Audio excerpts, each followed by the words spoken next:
Afternoon, everyone. Thank you. Thank you for coming today. I apologize for the delay. I was once again with the president. He and I were both reviewing the newly released surveillance footage from FBI in the Savannah Guthrie case on just this heartbreaking situation with respect to her mother. The president encourages any American across the country with any knowledge of the suspect to please call the FBI, who continue to assist state and local authorities who are leading this investigation on the ground. And once again, I will reiterate that the prayers of this entire White House are with Savannah and her family at this time, and we hope this person is found soon and that her mother is brought home safely. President Trump has a very busy week ahead, so I will begin with some scheduling announcements today. Tomorrow here at the White House, the president will host Israeli Prime Minister Benjamin Netanyahu for a bilateral meeting. The remainder of the week will be focused on energy and deregulation. Tomorrow afternoon, the president will hold an event in the East Room to tout clean, beautiful coal as America's most reliable and affordable energy source, especially during periods of peak demand, just as we saw during this most recent winter storm, which impacted hundreds of millions of Americans. The president will discuss how clean, beautiful coal is not only keeping the lights on in our country, but also driving down the cost of electricity across the country as well. Additionally, on Thursday, President Trump will be joined by Administrator Lee Zeldin to formalize the rescission of the 2009 Obama-era endangerment finding.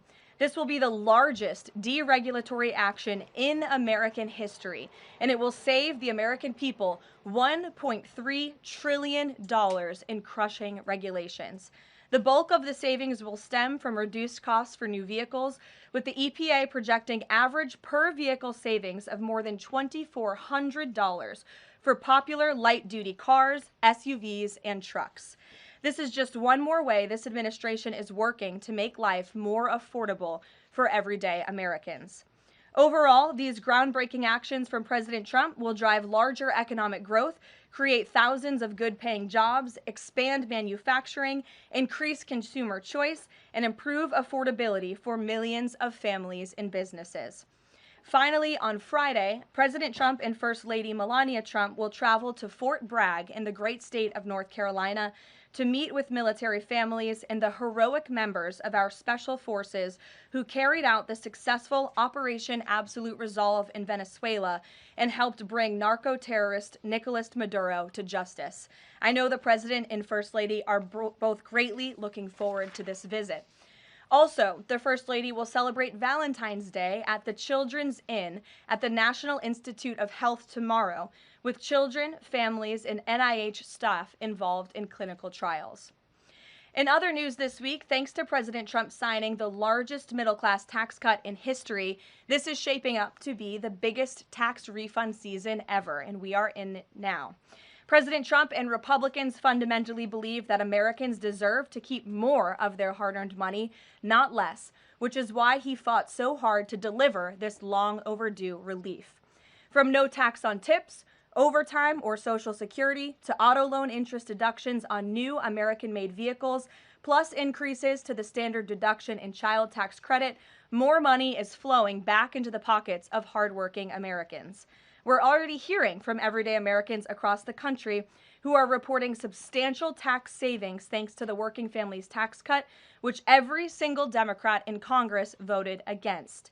AMAC, which represents millions of Americans, has heard directly from more than their 1,000 members already about how the Trump tax cuts are easing cost of living concerns. I wanted to share a few of those powerful responses with you today. This one comes from Dean and Wendy in Wisconsin, who said, quote, "Instead of paying out $3,700 last year, we got back $2,500 in refunds this year. This is huge for our family." Steve from California said, quote, "The new senior citizen deduction is a tremendous relief and has given us peace of mind and the freedom to truly enjoy the retirement years we worked so hard for." Eric from Nevada said, "As a senior, no tax on Social Security helps me tremendously. The no tax on tips helps my daughter-in-law as a waitress. The no tax on overtime helps my son, who works constantly. Our family savings from the One Big Beautiful Bill could total even more than $5,000. We love the Trump tax cuts." These are just a few positive examples of the everyday Americans that President Trump's tax cuts are uplifting. We'd love to hear more from the American people across the country who are benefiting from the working families tax cuts. The White House is also pleased to share that parents across the country can now officially apply to open a Trump account for their child. In order to apply, parents can visit trumpaccounts.gov and fill out the IRS form 4547. These Trump accounts are special investment accounts aimed at providing American children with a jump start on building wealth for life. They have all the tax advantages as a traditional IRA account, but are specifically tailored to build wealth the moment a child is born. Thanks to President Trump, every child born between January 1st, 2025 and December 31st, 2028 is eligible to receive $1,000 from the U.S. Treasury to fund their account. Parents, guardians, and even nonprofits can then contribute up to $5,000 per year. Employers can also contribute up to $2,500 per year per employee.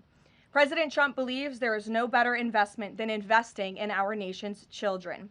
If you are a parent who maximizes contributions to your child's Trump account, its projected value could reach nearly $1.1 million by the time your child turns 28 years old, based on average historical stock market returns. Safe to say, the Trump accounts will give a substantial head start to position the next generation for a brighter future. And with the stock market exploding under President Trump's pro-growth policies, there has never been a better time to sign up for an investment account like this. The Dow Jones just shattered 50,000 for the first time ever on Friday, and the S&P 500 and the NASDAQ continue smashing record after record. So with President Trump in charge, Americans' 401ks and retirement savings are booming once again, and these new Trump accounts for America's kids will boom too. So with that, once again, every parent should go to trumpaccounts.gov today, and I'm going to put it on my own personal to-do list to sign up for one as well. With that, I will take your questions. Karoline Downey from the National Review is here. Thank you for being here, and why don't you kick us off? Thank you for having me. On the criticism that immigration enforcement has become arbitrary or not particularly prioritizing, Democrats have been circulating this statistic that only 14% of illegal aliens arrested under this administration are violent criminals, but we know that in deep blue cities with progressive district attorneys, it's common to plead down serious violent crimes into less serious offenses, which could be distorting those numbers. So given that backdrop, does the administration still stand by the messaging that you're targeting the worst of the worst, and does this prevailing narrative tell the whole story? Well, thank you for bringing this up, Karoline. I've seen this CBS report floating around. There's a lot of liberal talking heads and pundits and Democrat elected politicians who think that this single story and these statistics and the way they are painted is somehow a shot at this administration. It is not, and let me correct the record. Number one, the Trump administration has been clear from day one that any illegal alien present in this country is subject to deportation. However, the priority, of course, is going after the convicted criminals, the worst of the worst, the murderers, the pedophiles, the rapists in this country.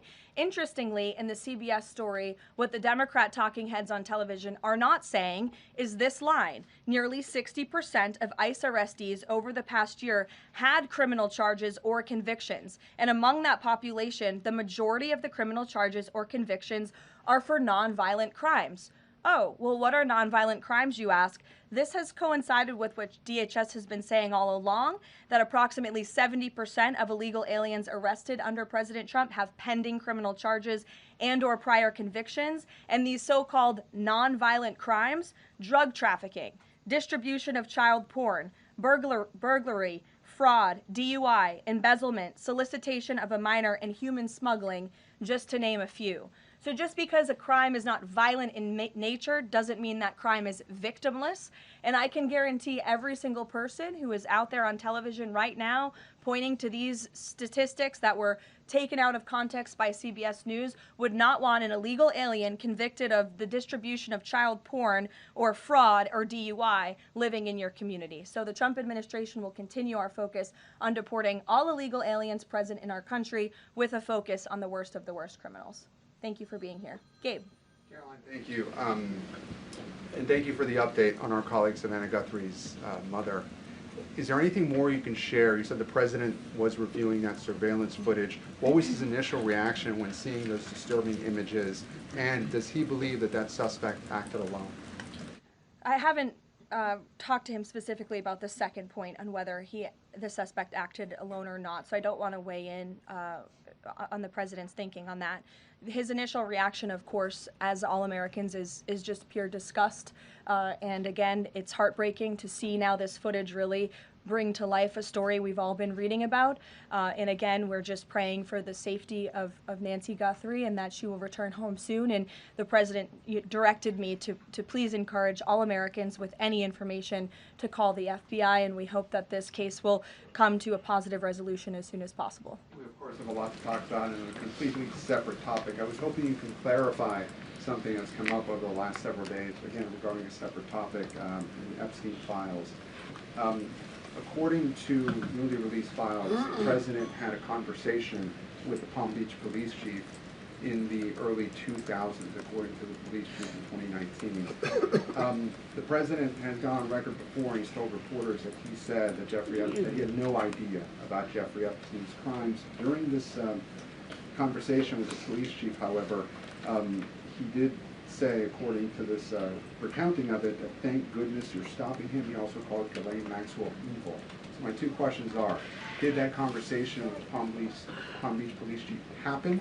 And can you explain the discrepancy? What I will say is that the president has always remained consistent, and that he kicked Jeffrey Epstein out of his club at Mar-a-Lago because, frankly, Jeffrey Epstein was a creep.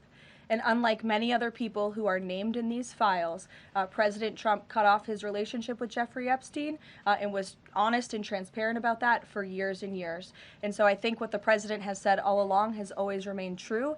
And the release of more than 3 million documents related to Jeffrey Epstein and his heinous, disgusting crimes just shows the level of transparency that this president and administration has committed to in bringing these files to light. But did he call the chief in 2006? Karoline, did he call the chief? Look, it was a phone call that may or may not have happened in 2006. I don't know the answer to that question. What I'm telling you is that what President Trump has always said is that he kicked Jeffrey Epstein out of his Mar-a-Lago club because Jeffrey Epstein was a creep, and that remains true. And this call, if it did happen, corroborates exactly what President Trump has said from the beginning. And I'm sure many of you, when you read that alleged FBI report, probably thought to yourself, wow, this really cracks our narrative that we've been trying to push about this president for many years. So we're moving on from that. Reagan. Thanks, Caroline. I want to ask you about the SAVE Act. NBC reported that there's some hesitation among House Republicans on adding absentee ballot restrictions into the SAVE Act. Can you explain what the hesitation is among House Republicans and also just provide a status of negotiations with Congress on the legislation? Sure. I can't speak for House Republicans, Reagan. I can obviously speak for the president, who is quite possibly the strongest supporter of the Save America Act, which, as you know, would require proof of citizenship to register to vote. It would require proof of identification, a photo identification before casting a ballot, and it would also ensure that there are exceptions made. I think that's what you're alluding to with these conversations with House Republicans for reasonable requests, of course, for our military, for individuals who are disabled and cannot make it to the polls. Those are reasonable, common sense things that I believe House Republicans are discussing amongst themselves. But as for the president, he's been very clear. He wants House Republicans and Democrats, too, if they were politically wise, to pass this legislation, for the Senate to pass it, to send it to the president's desk so it can be signed into law. Follow-up. I'm wondering when the last time the president spoke to Leader Thune was, and if he discussed using the standing filibuster to pass legislation. The president has given his position on the standing filibuster. As for his most recent conversation with Leader Thune, frankly, I'm not sure. I do know they speak very frequently. The president's in constant communication with both Leader Thune and the House Speaker, Mike Johnson. Stephen, I see we switched up our seating chart. Your direct line of sight now. Congratulations. Response Association for recognizing the New York Post's reach. I've got two questions for you, one about the Guthrie case and then another about infrastructure. On the Guthrie case, does President Trump have a warning to the culprits here about what would happen to them, what federal consequences they would face if they do not release Nancy Guthrie unharmed? I think anyone who was involved in this depraved crime, this abduction, of course, we want to be seen held to the fullest extent of the law possible.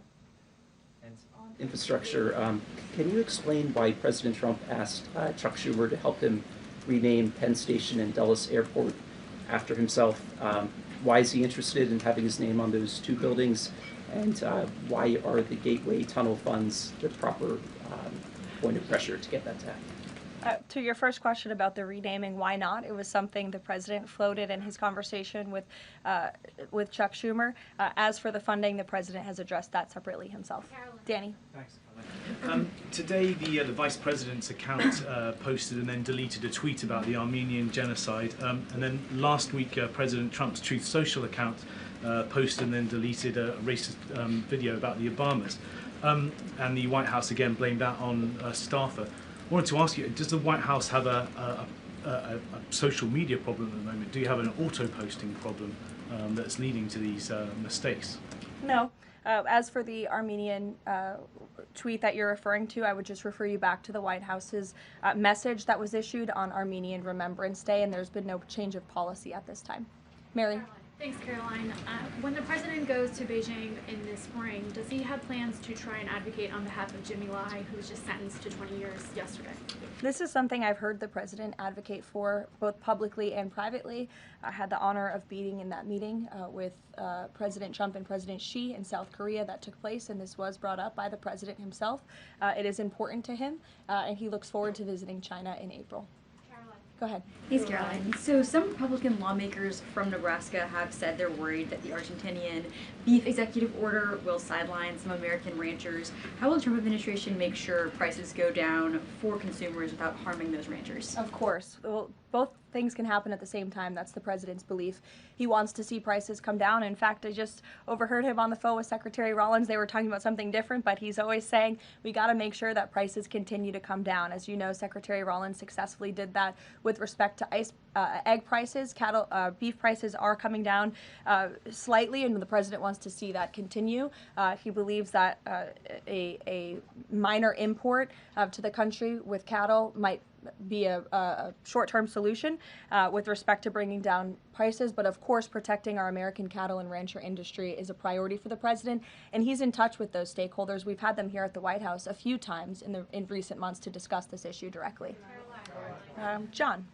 Thanks a lot, Caroline. Yesterday, the president on social media threatened to block the new Gordie Howe Bridge, which would connect Detroit to Canada. This is a bridge that was fully paid for by Canada. It used American labor to construct it. It used American steel to construct that bridge. The president in 2017 was actually in favor of this bridge, part of a joint statement that he put out when he met with the Canadian Prime Minister. Why has the president changed his mind as it relates to this bridge? I think the president was very clear and direct in his truth, John, but just to reiterate, the fact that Canada will control what crosses the Gordie Howe Bridge and owns the land on both sides is unacceptable to the president. It's also unacceptable that more of this bridge isn't being built with more American-made materials, even more so than what President Barack Obama committed to with the Canadians at the time, at the start of the project. He also believes that the U.S. should own at least half of the bridge, have shared authority over what passes across it, and participate in the economic benefits generated by its use. This is just another example of President Trump putting America's interests first, and so he made that very clear in his call with Prime Minister Carney earlier today. Phil. Thank you, Caroline. Sure. DHS Secretary Kristi Noem just posted a photo of herself signing the last contract to build a border wall between Laredo, Del Rio, and Big Bend, Texas, among reports that construction had stalled. Is the president satisfied with the pace of construction?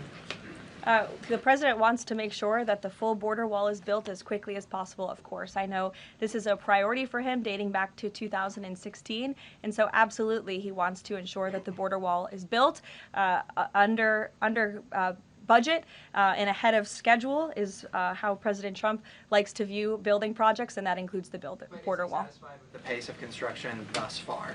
I think the president is never satisfied. He always wants to ensure that things are moving along as quickly as possible, but I know Secretary Noem is on it, and she's doing a great job. Thank you, Caroline. You're welcome. Sure, go ahead. Thank you. Charlie. On the Nancy Guthrie case, is the president satisfied with the federal and local investigation so far? And has there been any more contact from the White House or the president with the family? I don't think anybody will be satisfied until this case is brought to a close and until Nancy Guthrie is returned home safely with her loved ones. Contacts? Has the president contacted the family since? Not since that initial phone call. Sure. Tamara. Thank you. The National Governors Association is removing a meeting with President Trump from his agenda because only Republicans were invited. Is the White House reconsidering inviting Democrats, or do you think Republicans are still going to show up? Like, where does that stand now? No, look, I just spoke with the president about this. It is a dinner at the White House. It's the people's house. It's also the president's home, and so he can invite whomever he wants to dinners and events here at the White House. I believe Governor Moore was invited last year, and he did not show up to the dinner last year. Nobody reported on it. But again, the president has the discretion to invite whomever he wants to the White House, and he welcomes all those who received an invitation to come. And if they don't want to, that's their loss. And on Ghislaine Maxwell, is the president going to rule out a pardon for her in her testimony, deposition yesterday? Her legal team seems to be making a case, again, for a pardon from the president. Again, this is not something I've discussed with the president recently because, frankly, it's not a priority. He's focused on many of the issues that the American people are dealing with and providing solutions to those issues. So I haven't spoken with him recently. Last time we did speak about it, he said it's not something he's considering or thinking about. Go ahead, Bloomberg. Thanks, Caroline. Secretary Litnick today was testifying on the Hill, and he said that he had visited Epstein's Island in 2012 with his wife and children, and that's after he said that he had cut ties with Epstein. And Justice Department documents show that he was in contact with Epstein through 2018 over messages. So does the White House stand behind Secretary Litnick right now, or given what he has said today, has there been any shift in how the White House is viewing Secretary Lutnick's performance? No, Secretary Lutnick remains a very important member of President Trump's team, and the president fully supports the secretary. I will just point out that there are a lot of wins in the news this week that people in this room have not asked about because you continue to ask questions about the same subject, so let me point them out for you. Again, on Friday, the Dow shattered 50,000 for the first time ever. This week, the American Society of Plastic Surgeons came out in opposition to gender mutilation surgeries for children. They are the first major medical group to do so. A federal appeals court today, nobody asked about that, just upheld the Trump administration's policy of detaining illegal aliens, validating the strong measures that have driven illegal crossings to historic lows, and sent a crystal clear message that under President Trump, if you enter the country illegally, you will be detained and removed. The murder rate, again, not a single question about this, has plunged to a 125-year low as crime falls across the board thanks to President Trump's crime crackdown. We also saw this week national median rents have fallen to a 4-year low following 6 consecutive monthly declines, and mortgage affordability has surged to a 4-year high. Home ownership is the core foundation principle of the American dream, and I will repeat that mortgage affordability this week surged to a 4-year high, but not a single of mention of that in this briefing room today. And again, this came out last Friday, but for an unprecedented 9th straight month, there were 0 illegal border crossings at the southern border. So we're going to get back to business. The president is very busy today, and you will see him all tomorrow at the event in the East Room touting his administration's energy policy. Thank you.